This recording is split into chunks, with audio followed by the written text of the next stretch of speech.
Baik saudara, kita bersama kita berdoa.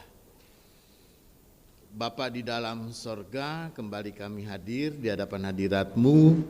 Kiranya Tuhan yang menyertai kami ketika kami membaca dan merenungi firman-Mu, agar firman yang didengar boleh dengan sungguh-sungguh menjadi anutan kami, dan firman yang didengar pun juga boleh dengan sungguh-sungguh kami nyatakan dalam hidup kami. Tuhan yang mengurapi hamba-Mu ini dan memperlengkapi untuk melayankan firman. Berfirmanlah Tuhan, kami siap mendengarkan. Amin. Baik Bapak Ibu dan saudara-saudara yang kekasih di dalam Tuhan, kita akan bersama membaca bagian Alkitab kita dari kitab Maleaki pasal 3 ayat 1 sampai dengan ayatnya yang keempat. Kitab Maleaki dalam Perjanjian Baru. Saya ngelihat kok dari mimbar, kalau ada yang nyanyi di perjanjian, nyarinya di Perjanjian Baru berarti salah. Baik saudara, Maleaki pasal 3 ayat 1 sampai dengan 4. Begini katanya. Lihat, aku menyuruh utusanku supaya ia mempersiapkan jalan di hadapanku. Dengan mendadak Tuhan yang kamu cari itu akan masuk ke bait-Nya. Malaikat perjanjian yang kamu kehendaki itu sesungguhnya ia datang. Firman Tuhan semesta alam. Siapakah yang dapat tahan akan hari kedatangannya? Dan siapakah yang dapat tetap berdiri apabila ia menampakkan diri? Sebab ia seperti api, tukang pemurni logam, dan seperti sabun, tukang penatu. Ia akan duduk seperti orang yang memurnikan dan mentahirkan perak. Dan ia mentahirkan orang Lewi, menyucikan mereka seperti emas dan seperti perak, supaya mereka menjadi orang-orang yang mempersembahkan korban yang benar kepada Tuhan. Maka persembahan Yehuda dan Yerusalem akan menyenangkan hati Tuhan, seperti pada hari-hari dahulu kala, dan seperti tahun-tahun yang sudah. Demikian pembacaan Alkitab. Berbahagia mereka yang mendengarkan firman Tuhan dan memeliharanya dalam hidupnya. Maranatha.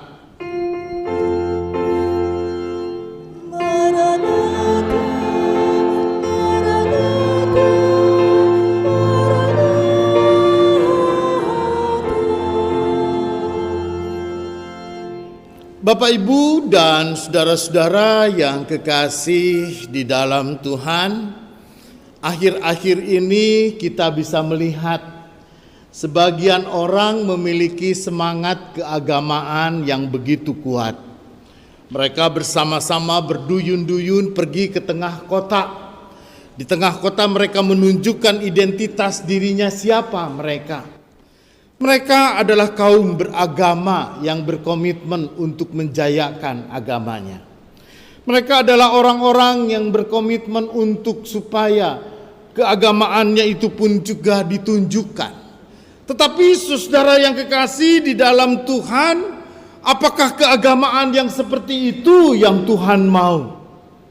Apakah keagamaan yang seperti itu juga yang kemudian dipertunjukkan menjadi sebuah pameran, menjadi sebuah show of force, menjadi agenda atau menjadi sesuatu pertunjukan yang menunjukkan kekuatan dan kehebatan? Saudara yang kekasih di dalam Tuhan, orang beragama, John Dalton itu dia mengatakan ada dress. Katanya, slide boleh dibuka, slide. Saudara, dress itu berarti sama seperti orang berpakaian. Ya, orang pakaian itu pakai dress, pakai baju gitu.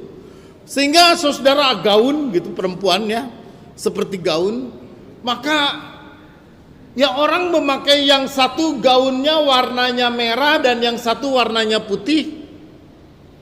Jelas dong itu pilihan kita. Saya yakin juga di sini meskipun ini anak-anak yang CD juga bajunya warna putih tapi nggak ada yang sama. Di kita pun juga pakai baju nggak ada yang sama. Bapak Ibu pernah nggak kita beli pakai baju yang sama, bajunya kotak-kotak gitu, terus pergi ke mall. Lalu ketika kita pergi ke mall, lalu kemudian kita menemukan ada orang yang pakai baju yang sama. Bapak Ibu mau mendekat atau menjauh? Kenapa? Kok nggak mau sama? Orang bikin pabriknya sama kok. Nah saudara yang kekasih di dalam Tuhan, orang beragama itu sama seperti punya dress, sama pilihan. Orang memilih. Karena itu saudara, kalau orang memilih bajunya warnanya putih, lalu kemudian dengan modelnya seperti itu, yang satu dengan modelnya yang seperti itu, lalu warnanya seperti itu, ya monggo. Kenapa saudara yang kekasih ya? Bahkan kalaupun juga kita bicara, saya pernah mengatakan bahwa kebenaran itu ada kebenaran universal, kebenaran komunal, dan kebenaran personal. Jadi kalau orang pun juga berbicara tentang keyakinan, orang Kristen aja juga beda-beda kok. Ya kan, orang satu agama menyebut namanya Kristen gitu ya, beda-beda. Ya alirannya, mazhabnya ataupun juga sektenya beda kok. Karena itu saudara yang kekasih di dalam Tuhan, dalam bagian Alkitab yang kita baca, kita mencoba memahami bahwa apa yang Tuhan katakan, saudara, ia duduk seperti orang yang memurnikan. Aku akan mengutus, katanya ayat yang pertama, saudara. Utusanku, aku menyuruh utusanku supaya ia mempersiapkan jalan. Utusannya mau disuruh apa? Utusannya mau ngapain? Datang. Ayat ketiga, ia akan duduk seperti orang yang memurnikan dan mentahirkan. Saudara yang kekasih di dalam Tuhan, rupanya ya pada zaman Maleaki ini ketika orang Israel pulang dari pembuangan, sehingga mereka memiliki pemahaman yang sangat berbeda sesuai dengan konteksnya. Lalu kemudian dalam pemahaman yang berbeda itu, maka pola ibadahnya pun juga, pola pengertiannya pun juga berbeda-beda. Oleh karena itu saudara, maka apa yang disuruhkan melalui Nabi Maleaki ini, maka dia mengatakan pada waktunya Tuhan akan memurnikan. Maka saudara, apa yang dimaknai dengan memurnikan ini bukan berarti bahwa semua orang menjadi satu dan kudu seragam. Eta mah orde baru. Orde baru itu yang mengharuskan kita semua seragam, lalu kemudian terkendali dan dikendalikan dan dikuasai oleh negara. Tetapi saudara, dalam realitas kehidupan orang beragama, orang beriman, orang percaya, orang yakin, saudara, maka dress tadi itu orang nyaman dengan pakaian yang seperti apa. Bahkan ada orang sekarang, anak sekarang ini aneh ya buat saya, beli celana yang sobek-sobek, udah gitu mahal lagi celana itu dibeli. Terus udah sobek-sobek begitu celana jeansnya. Lu ngapain pakai celana begitu? Enak, ada anginnya. Ya udah, kalau begitu udah gitu tempelin aja kipas angin di situ. Tapi itu model. Tetapi saudara yang kekasih, dalam dress itu yang pertama D-nya itu adalah dogmatikal. Setiap agama memiliki pokok-pokok ajaran dogmanya. Setiap ajaran itu lalu kemudian orang memahami bagaimana, punya pola penafsiran, punya pola pengertian, punya pola pemahaman.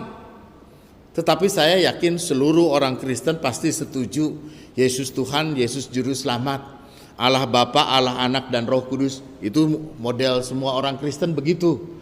Pengakuan imannya pun juga sama, percaya kepada Allah Bapa, Anak, dan Roh Kudus.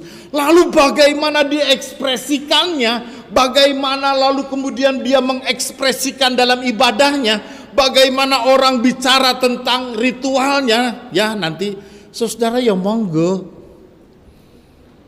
silakan. Ya karena itu orang Kristen itu kemudian sangat beragam dan juga sangat macam-macam.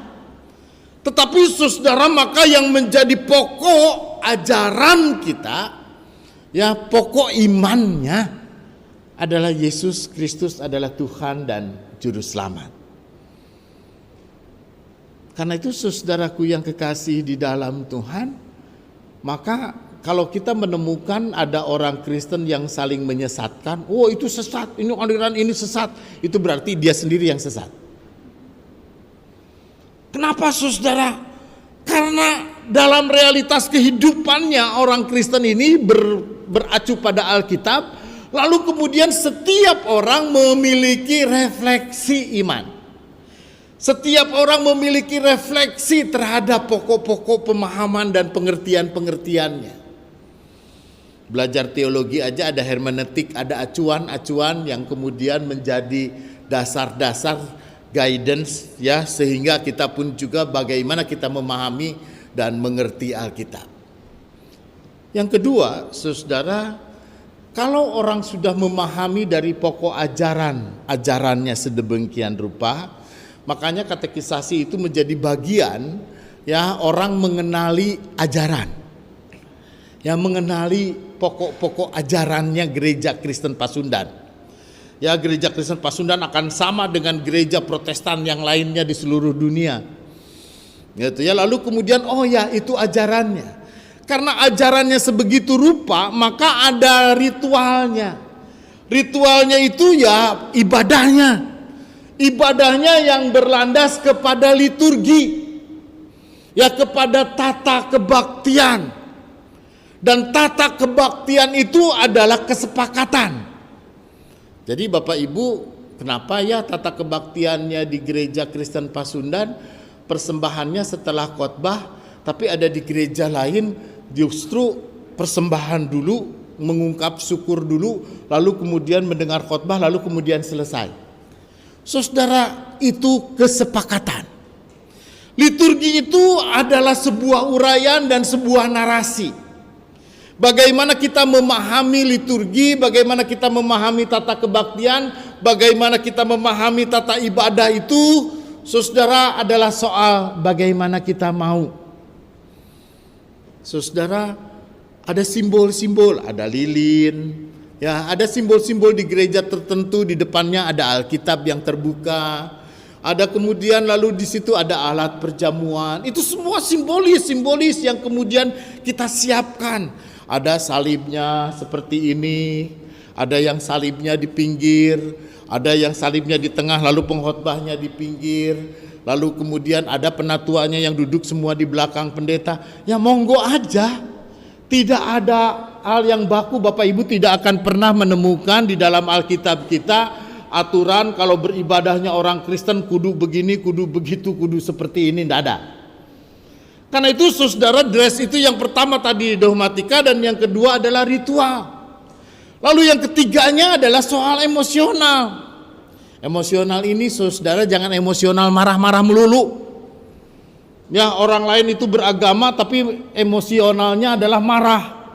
Simbolnya adalah kemarahan, sehingga menjadi agama itu menjadi tidak ramah.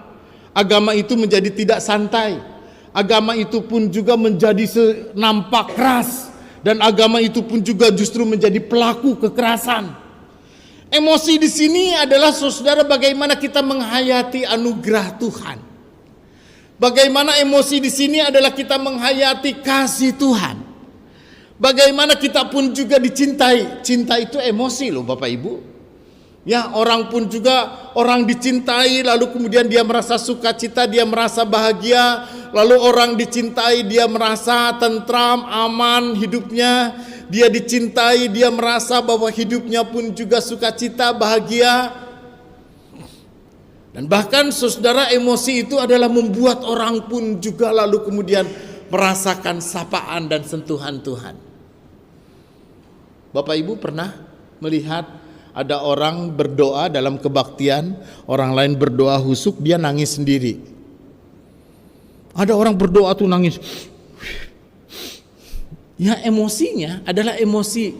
Dia merasa betapa dia dengan pergumulan yang berat, persoalan yang berat, dengan beban hidup yang begitu berat, lalu kemudian dia berdoa kepada Tuhan, dan dia merasakan bagaimana Tuhan menyapa dia, bagaimana Tuhan pun juga menyentuh dia, lalu kemudian dia merasakan, oh Tuhan, betapa kasih-Mu, dan apa, lalu kemudian kita merasa ada kekuatan, ya, emosi, yaitu tadi kesedihan.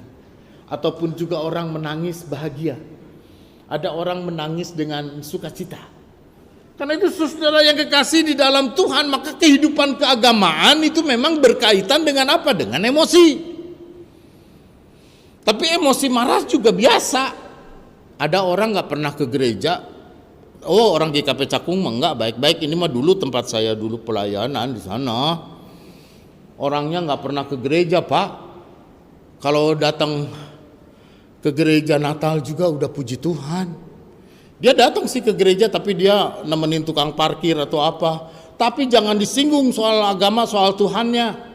Kalau Tuhannya soal disinggung atau gerejanya disinggung, oh dia ngasah golok, Pak, bukan main. Gitu kan? Kenapa emosi? Saudara, karena itu orang beragama itu maka akan ada bagian-bagian dari emosi.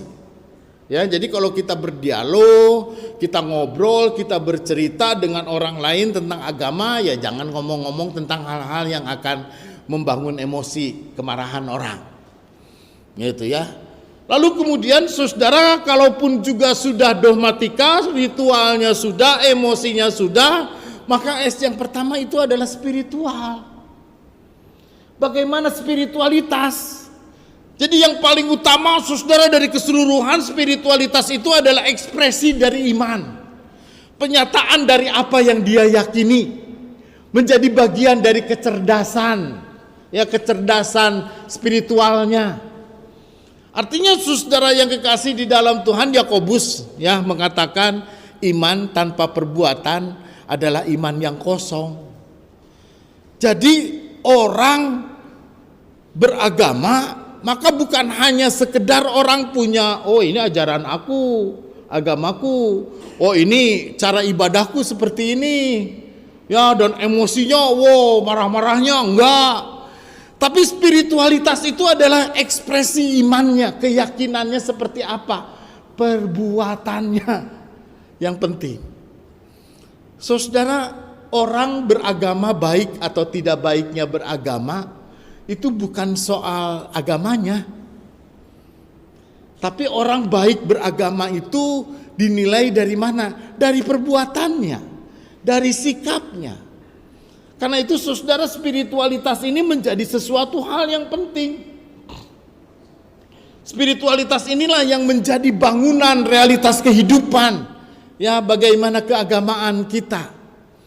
Ya, menurut John Dalton tadi kalau keagamaan itu adalah bentuknya dress, pakaian atau gaun, maka gaun itu harus ditunjukkan.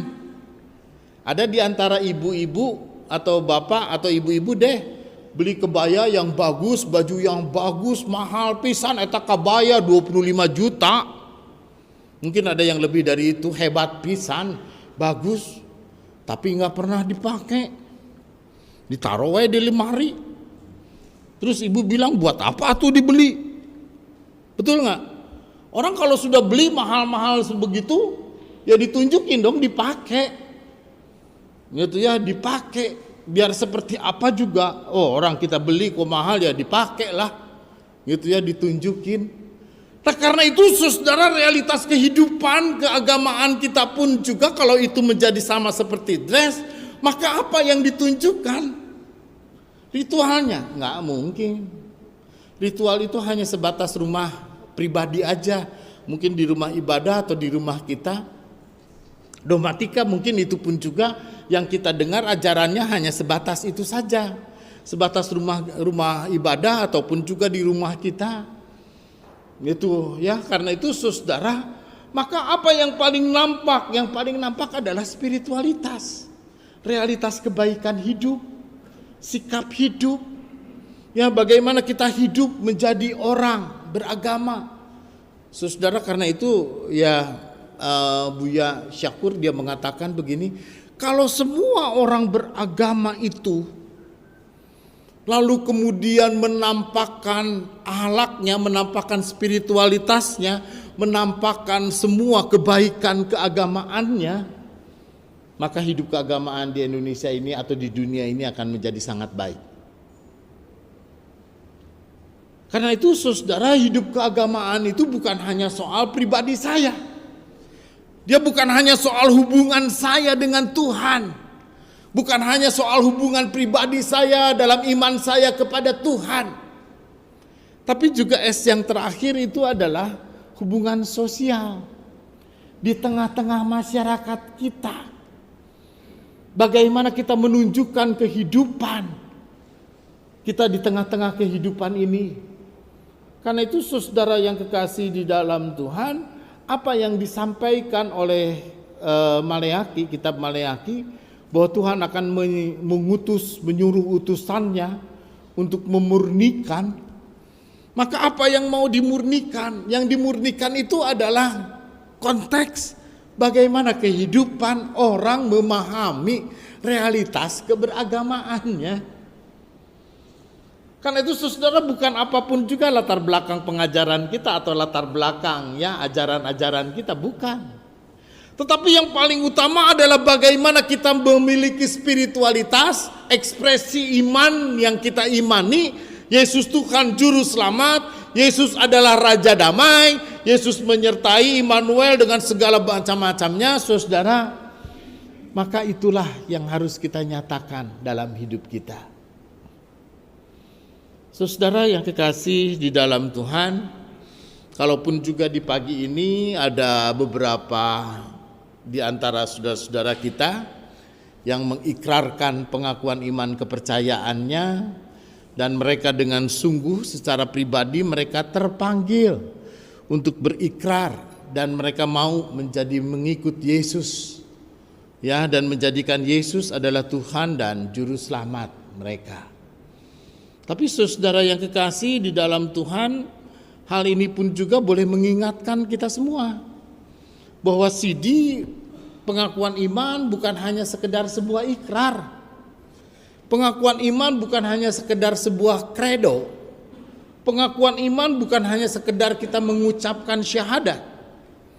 Ya, pengakuan iman bukan hanya sekedar sebuah hafalan yang kita ungkapkan dengan kata-kata.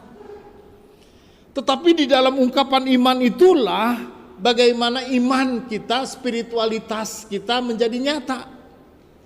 Anda baik atau tidak baik bukan oleh karena imannya, bukan oleh karena apa yang kita yakini tentang agamanya. Tetapi bagaimana sikap kita, spiritualitas kita. Bagaimana iman yang kita imani dan apa yang kita imani itu kita ekspresikan, kita manifestasikan, kita nyatakan dalam kehidupan kita sehari-hari. Dalam realitas kita sebagai orang beragama. Karena itu saudara yang kekasih di dalam Tuhan, melalui firman Tuhan kita justru pada saat ini kita diingatkan ya bahwa Tuhan akan menyuruh utusannya. Untuk apa? Dia sama akan memurnikan emas dan perak. Maka utusan itu pun jugalah diharapkan dia dikuatkan dan menguatkan kita. Untuk kita pun juga dengan sungguh-sungguh ya menyatakan kehidupan keagamaan kita di dalam kehidupan spiritualitas kita, di dalam kehidupan kita sehari-hari, sehingga iman kita bukan hanya sekedar sebuah ikrar atau syahadat, tetapi iman itu harus nyata di dalam perbuatan dan sikap kita sehari-hari. Terpujilah Tuhan. Amin.